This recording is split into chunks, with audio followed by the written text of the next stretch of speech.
台湾谢淑凡总结顺以112年各县市骑机车事故伤亡，发现台南除了2400多件，已经是全国第2，而且65岁以上因此过身的长辈都有89位偏悬，加上无驾照骑车的违规更高达17%。议员认为，既然现在中央甲市府合作，有机车考照、升上教训班的道路安全讲习、甲交通补助政策，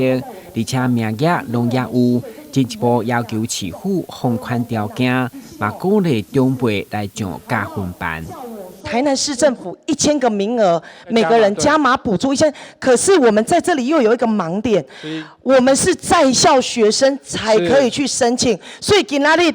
市长，我今仔日若50岁，我进前无考驾照，我今嘛有心吗？我决定我要来考驾照时，我领不到补助呢。目前为止，中央的名额也没用完，那台南市加码的名额也没用完，